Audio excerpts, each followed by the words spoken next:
There's two sides to every story. Just like on Split Decision, there's the red corner and there's the blue corner.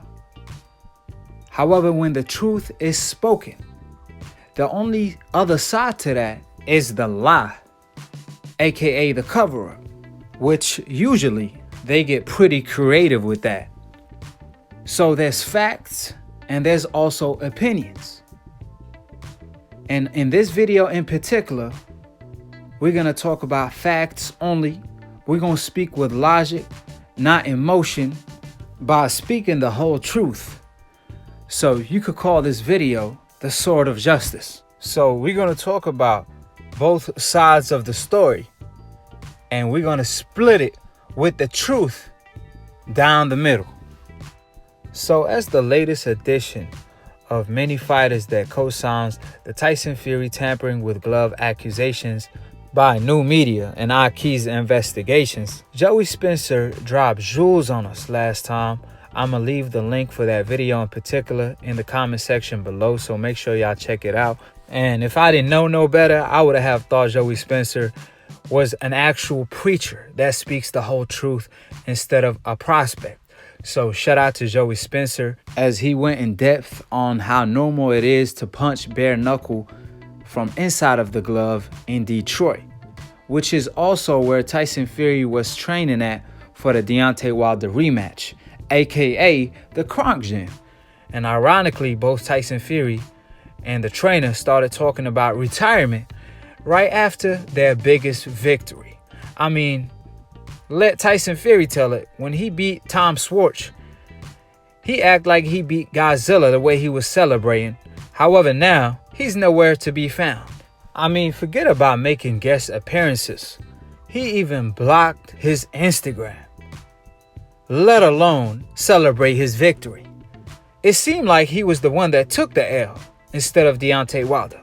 But with that being stated, it's ironic to me that Joey Spencer is joining the list of many fighters that co-signs these allegations, such as Errol Spence, who retweeted it, to Max Kellerman and ESPN, to Charles Martin and Steve Cunningham, that actually displayed how Tyson Fury could have possibly gotten away with cheating, and George Grove, and many more fighters that I can't even think of or keep up with. However, to no prevail, because old media, Max Kellerman and ESPN, still wouldn't talk about the issue that's putting a black eye on the sport as a whole. And this goes back to something that's actually deeper than boxing. And this goes to the hopeless fighters and the coincidental list fighters. How both lists have been treated over the years. And from the outside looking in, boxing is almost the reflection of life, because you would think boxing is more corrupted than politics. I kid you not.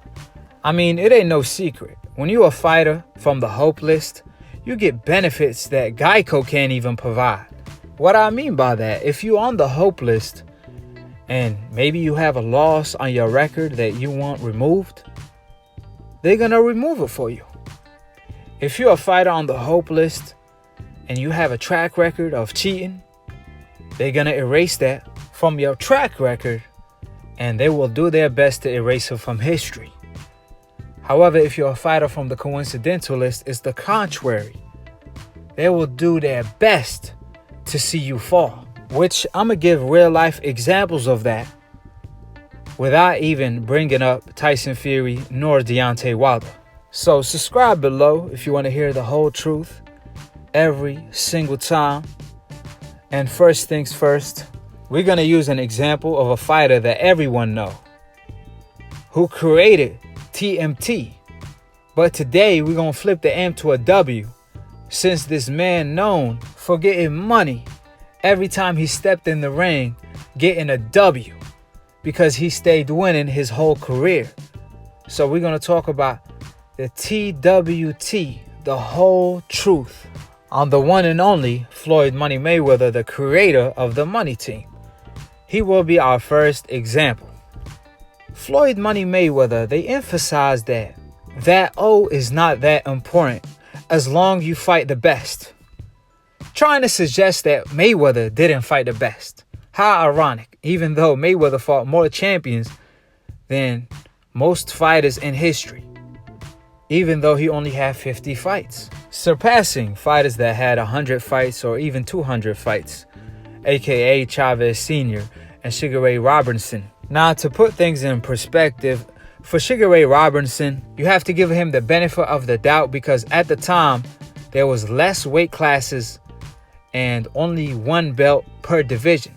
So you have to put that element on the equation when you do these rounds up. But current fighters, they try to compare them to Mayweather and discredit Mayweather, claiming that Mayweather is not that impressive for having an O. But then ESPN will turn around and erase Lomachenko's loss off his record. And I kid y'all not, it happened on 2 different occasions, which I reported on it. Now, ESPN criticized Mayweather for years. Teddy Atlas did as well. Larry, Jim Lampley. And the list goes on and on and on from all these decaf wizards that try their best to discredit a fighter from the coincidental list. However, to no avail, because Mayweather stayed on top, and that's why they still hate him till this day. But my point is, Lomachenko went to the Mexican university when Awash Salido schooled him, introducing him to a whole university of boxing that he didn't even know existed. And Lomachenko couldn't graduate and did not want to revisit that school or give Salido the rematch, even though Salido was already old. Then, of course, HBO died out for messing with Al Heyman and Mayweather, and Bob Arum copied the blueprint or the green print of Al Heyman and Mayweather going to free TV, which is ESPN. And ESPN erased Lomachenko's loss on more than one occasion, trying to fool the public on who the best fighter in the world. Ladies and gentlemen, would y'all believe around the time Vasyl Lomachenko only had 9 fights with 1 loss already? And on the other hand, both Andre Ward and Terrence "the Bud" Crawford were undefeated with 30 plus fights in over a decade. Terrence "the Bud" Crawford just became undisputed at 140. Something that haven't been done for years in the sport of boxing. On the other hand, Andre Ward was a gold medalist who was undefeated since 14 years old. And he was actually coming off a knockout victory against the Crusher, who was labeled as top 3 pound for pound according to old media at the time. Teddy Atlas had the audacity to tell both Andre Ward, former pound for pound number 1, before he retired, and current pound for pound number 1 today, Terrence "the Bud" Crawford, that they not competing with each other.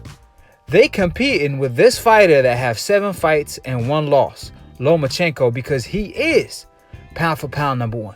And I believe them ridiculous statements by Teddy Atlas were the reason why Andre Ward retired shortly after, because he realized ain't nothing really I could do to earn that pound for pound number 1 spot, because old media will label Lomachenko as pound for pound number 1, even if I probably go up in weight and knock out both Anthony Joshua and Deontay Wilder. The double standards in the sport of boxing is the reason why Andre Ward retired, in my opinion, because he realized I'm damn if I don't, damn if I do. And now, if you're seeing what they're doing with Lomachenko, they removed Lomachenko lost off his record. At one point, they removed it completely, and another time, they removed the lost and made it a draw instead, and labeled him the number 1 pound for pound over the real pound for pound Terrence "the Bud" Crawford, who also fights on the same network. How ironic. But they claim the guy who been undefeated for over 20 years, that's not impressive. Which we all know that's a lie.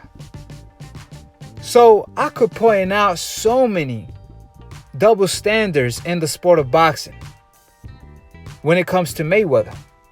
But I'm going to just point out some of them, because if I point out all of them, it's going to take literally all day. And since we don't got the time in our day, we're just going to keep it short and simple.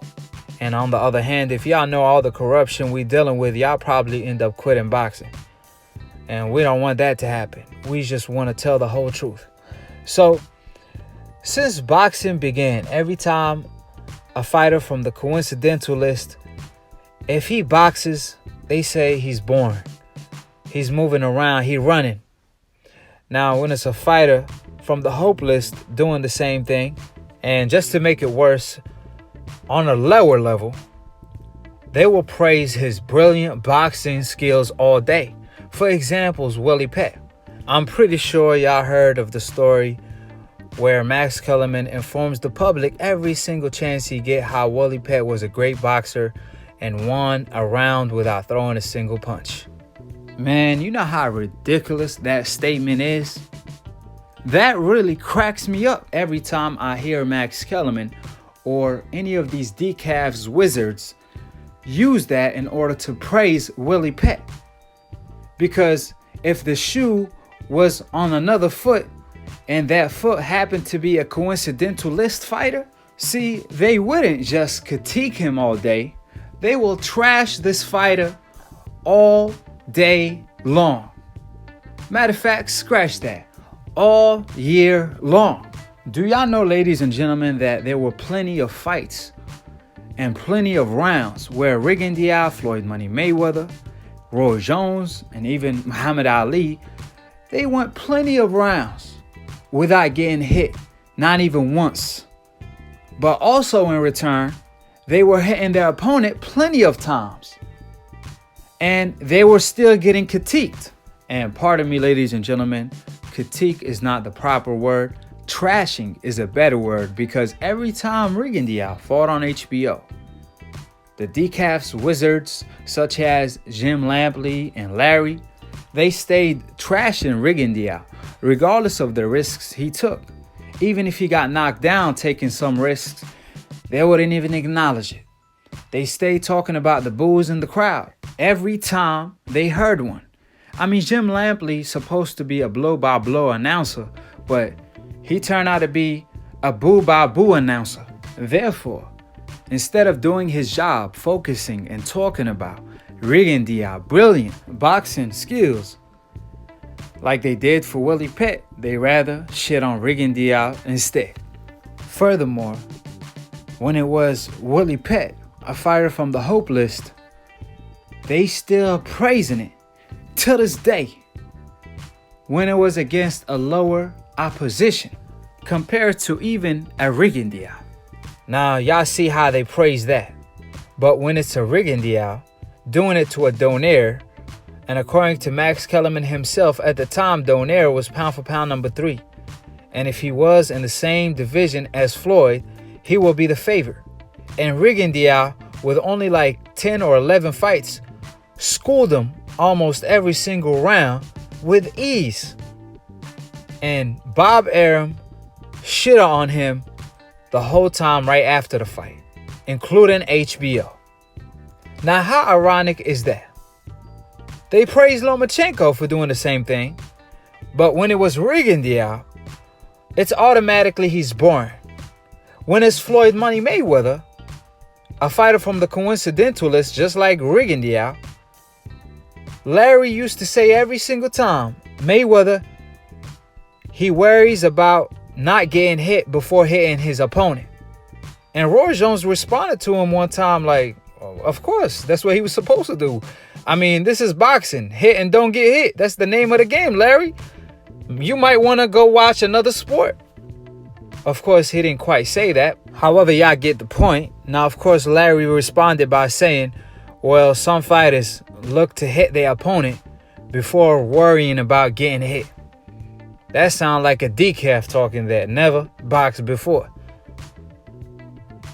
There's nothing cool about getting hit. The name of the game, if you Google boxing, is hit and don't get hit. That's the beauty and the art of the sport. But see, they only change the standards when it's a fighter from the coincidental list. Then all of a sudden, you have to do more. then all of a sudden, what's known to be good is no longer good. Now you have to do the unthinkable and achieve the unachievable and do the unnatural in order to be a great. And that's what all of these or most of these fighters from the coincidentalists did. They actually beat these double standards. From Floyd Money Mayweather to Andre Ward to Roy Jones to Muhammad Ali, and the list goes on and on and on. And I'm pretty sure it was heartbreaking for all these decaf wizards to actually tell these fighters from the coincidentalists you won't be able to achieve that, and they achieve the unachievable and break all type of records by beating both their opponents and the double standards in the sport. And if you actually peep history, the top 5 greatest fighters of all time in the sport of boxing, or maybe even top 10, are from the coincidentalists. Just to name fighters on top of the dome: Muhammad Ali, Sugar Ray Robinson, Sugar Ray Leonard, Floyd Money Mayweather, and Roy Jones Jr. Now, on the other hand, let's talk about the fighters on the hope list that didn't have to deal with double standards. They actually had to deal with favoritism by doing something that had been done 1,000 times by these fighters from the coincidentalists. But when a fighter from the hope list doing it, all of a sudden, all you hear them say is, "This is the greatest thing since sliced bread." And I kid y'all not, they did it with Lomachenko, Billy Joe Saunders, Tyson Fury, and the list goes on and on and on to even Willie Pett from back in the day. However, silly me, why do I even have to go back that far? Let's talk about something pretty recent. Lambley went on and talked about Gennady Golovkin, how great he is because he don't use his jab. He's drama show. He go toe to toe. And then as soon as he fought a pretty average fighter, Lemieux, his best win to this day, he jabbed all day. And guess what Jim Lambley did? He praised him all day, forgetting the fact that he was shitting on fighters that used their jab almost, because those were fighters from the coincidentalists. And when Triple G went from drama show to boxing show by all of the sudden promoting the fight such as Mexican style and then fighting like Muhammad Ali style, going from the bull to the matador, Jim Lampley had nothing to say about it. Even though he praised Lomachenko of how much of a great boxer he is because he outboxes you without using his jab. Even though Floyd Mayweather and Roy Jones been doing it for years. But like I said, at the end of the day, when you're a fighter on the hope list, there's such favoritism, at least from these decaf wizards. We've seen it throughout history. How ironic is that? Now, on the other hand, when Floyd Mayweather used to put on a hell of a performance against Gotti or Indom, where it was almost like the beatdown of the year, not the fight of the year, Larry will say, well, just look around. It's empty seats everywhere. And then ironically, Mayweather became the biggest star in the sport. So like I said, everything they criticized Mayweather for, all the double standards, Mayweather overcame, and they still didn't give him his credit and the credit he earned and deserved. This is not bonus credit he was asking for. But on the other hand, Lomachenko, for example, he's only 7-1. He's not even 7-0. And you have guys like Joe Rogan or Larry or Teddy Atlas talking about how great he is, labeling him as the greatest talent they had ever seen. I mean, having the audacity to say that after witnessing the greatness of Roy Jones around his prime time.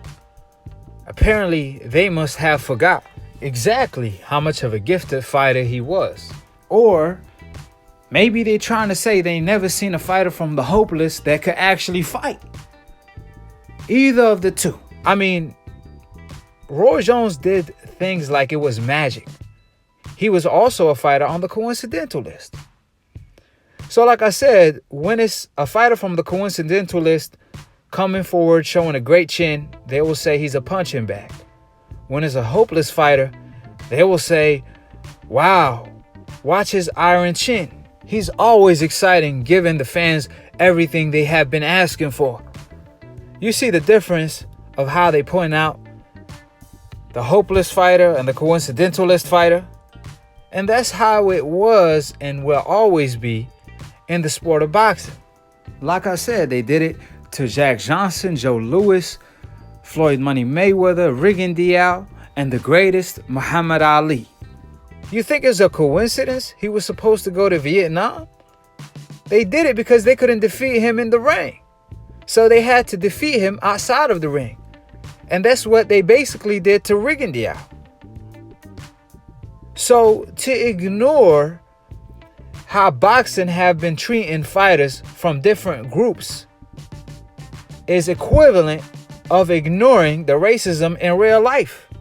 Because you could clearly see, you don't have to be Stevie Wonder. You don't have to wonder. You could clearly see the double standards in the sport of boxing. And this is things that actually took place in history. Like I said, you don't have to go back to Muhammad Ali or Jack Johnson where racism actually exists. I'm talking about right now. I'm talking about even Mayweather. Just go listen to every single fight of his. Listen to the commentators. Listen to Larry. Listen to Jim Lampley. And their request of Mayweather. And how Mayweather delivered every single time. And how they discredit him every single time. They always found new ways to discredit Floyd. And Mayweather always prevailed. Which I'm going to leave a link for that video in the comment section below. Which I already talked about it. Which is the rise of PBC and the fall of HBO. But the point I'm trying to make is a bigger point. I'm trying to paint a perfect picture. And you know Akhi always put it together like puzzle. What I'm trying to say is, when you're a fighter from the coincidentalist, you damned if you do, you damned if you don't. On the other hand, when you're a fighter on the hope list, you are covered, to say the least, regardless of your F-ups or whatever you do.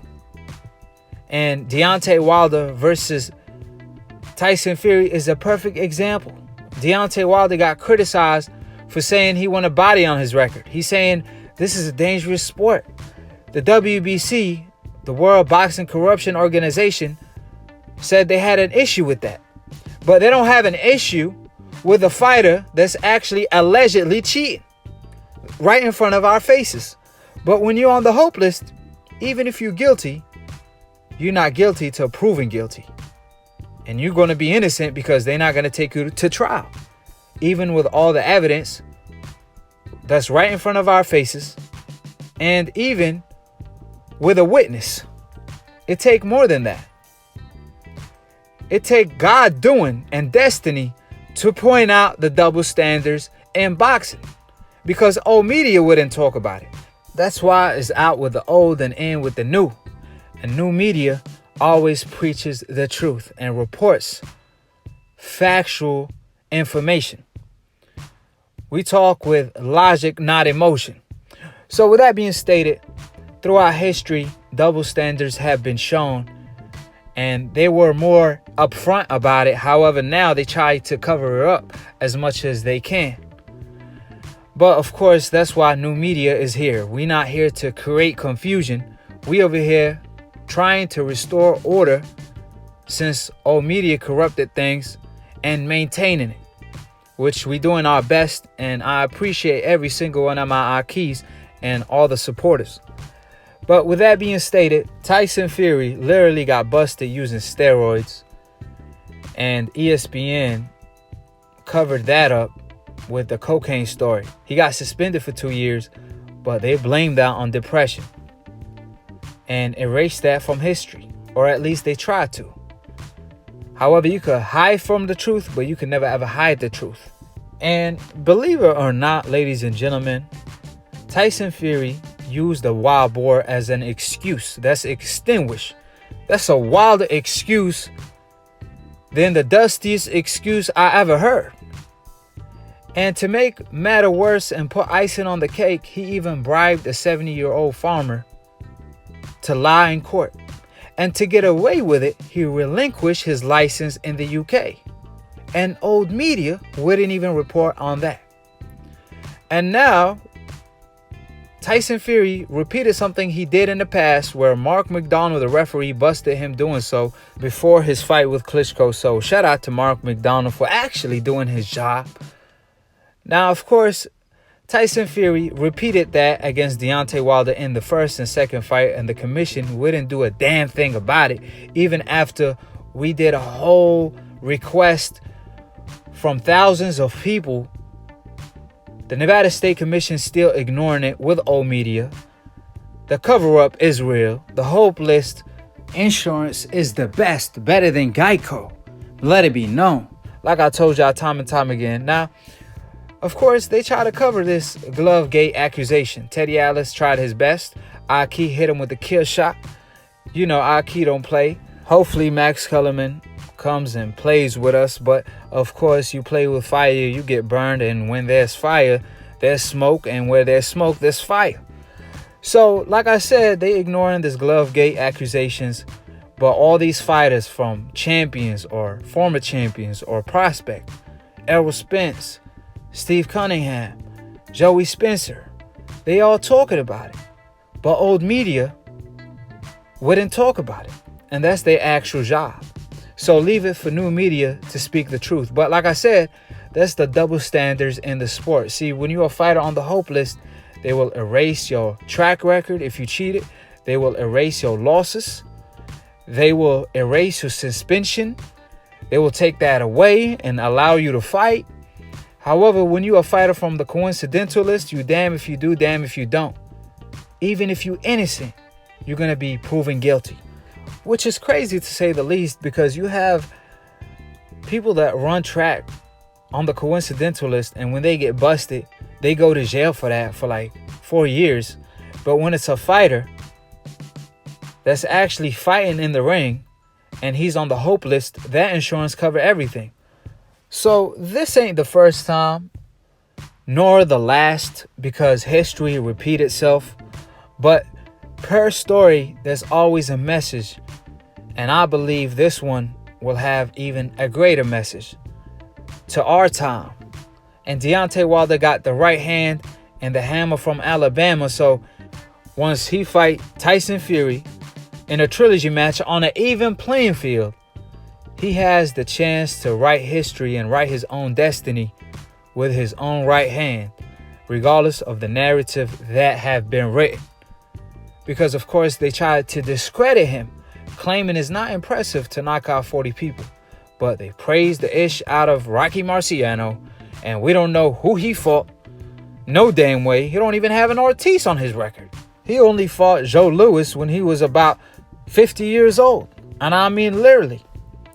And people at the time used to fight almost every 2 weeks, so they aged quicker.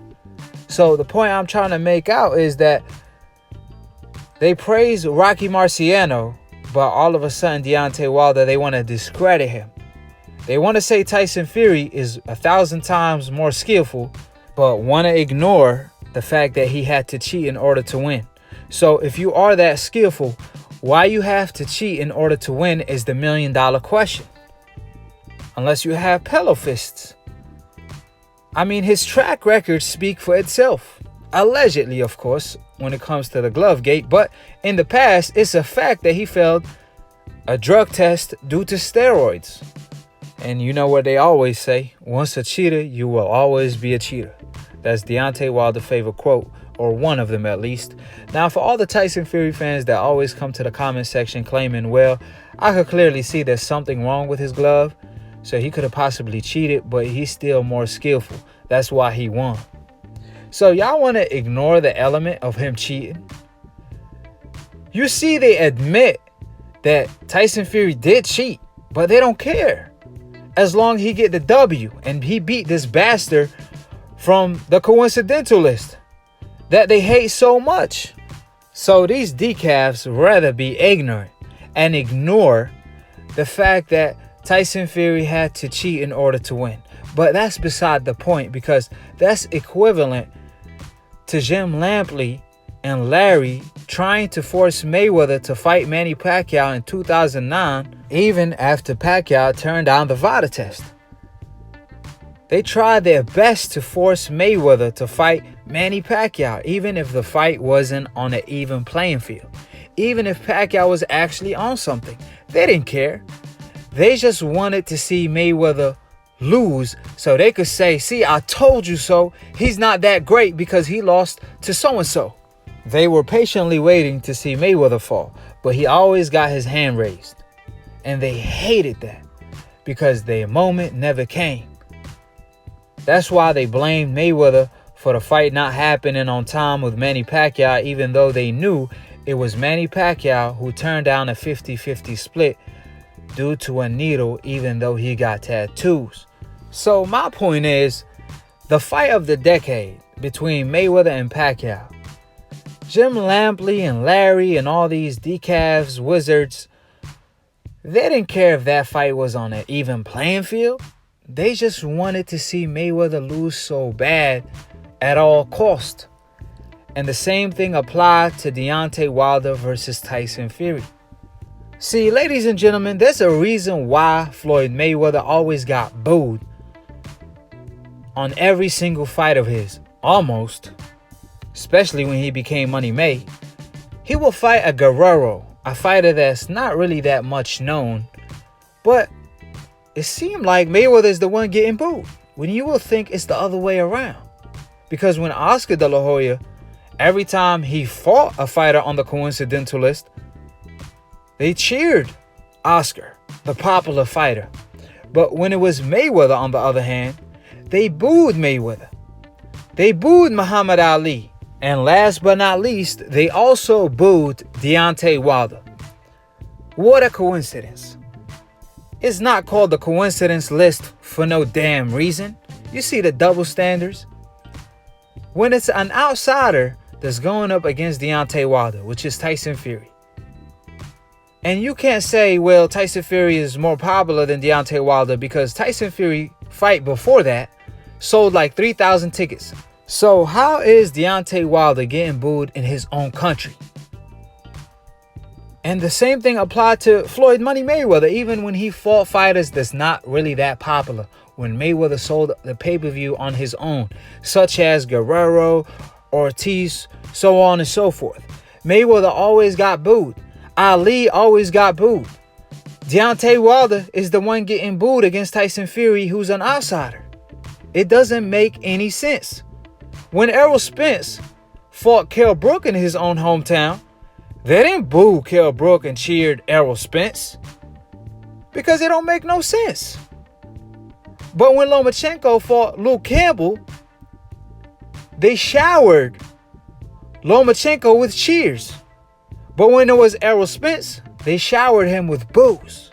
And that's the difference between a fighter from the hope list and the coincidental list. You get treated different everywhere you go, but more so in the US, because Errol Spence even got booed in his own hometown against Mikey Garcia, believe it or not. Of course, he has some cheers, but he also got booed. But Deontay Wilder, on the other hand, and Floyd Mayweather, they always got showered with boos, and their opponent always got showered with cheers. So y'all see where I'm coming from? If that don't make sense, then what makes a lot of dollars is race in the sport of boxing. And they always want the fighter from the hopeless to win, regardless of the cost. So can you picture a scenario where a fighter from the coincidental list, for example, Andrade, let's say he went to the UK, which he actually did, to fight a fighter from the hope list, Billy Joe Saunders. Did Andrade get cheered and Billy Joe Saunders get booed? No, because it don't work the other way around. There's only one way this gonna go, and this always have went that way. So the moral of the story and the moral of this video is that didn't start yesterday and it won't end tomorrow. This started way before my day and your day, and probably wouldn't end till the end of time. So this video is made to bring awareness and point out the double standards in the sport that the fighters on the coincidental list receive every single time, and the favoritism that the whole list fighters receive every single time. Furthermore, at the end of the day, or at least at the end of the night, for the people that's always asking, why you always speak the truth, Akhi? Why you don't be part of the cover-up and be liked just like old media? My question to you is, why you always here? Unless you want to hear the damn truth. Because when you go to a doctor, you're not going to ask the doctor to lie to you so you can feel good. You're going to tell him to tell you the damn truth. And that's exactly what I do. So with that being said, there's only one thing left to say. If you want to know some shit about boxing, subscribe below. If you're trying to get smarter by the minute, if you're trying to get dumb about a second, don't, and listen to these decafs, aka dumb casual ass fans / old media. Of course, shout out to DBN for starting the new media wave that I'm a part of. Most of these terms that I'm using are created and invented by Deontay. You can follow him at Dantay's Boxing Nation. I work with him most of the times. So that's my broski. Akhi stand for my brother, and that's definitely my brother from another mother. So with that being said, shout out to DBN for being the GOAT of new media and the entrepreneur of it, period. And if you're a casual fan and you want to be a hardcore, all you have to do is click on the notification bell to get notified every time we post to go live on Split Decision. Is a boxing debate / talk show where Akhi is the past, present, and future pound for pound #1. So call in, tune in. Man, I done knocked out and caught so many bodies. But of course, when you a decaf, when I knock you out, it don't go on my record. You have to be credible for the win to go on my record. Such as Professor Nims. But when we talked about this topic, he went Professor Stevie Wonder on me. So like I said, at the end of the day, if I had a lower IQ, I could have enjoyed y'all decaf's conversation. But at the end of the day, I got a higher IQ. I just speak the truth and nothing but the truth. And yes, there's always two sides to every story. However, when you tell the truth, the only other side is the lie. And I could care less about a lie or someone's opinion, because opinions are like assholes. Everybody got one. Some opinions are bigger than most. So to each your own. With that being stated, I appreciate every single one of my Akhis. Follow Lunatune for the funniest boxing memes. That's my broski. Keep it a G and follow him on IG. I will leave his link in the description box below. Also, follow me too at Akhi TV on Instagram and cop the Akhi merch. And to be continued on the next episode of Akhi TV. Peace, and we out here.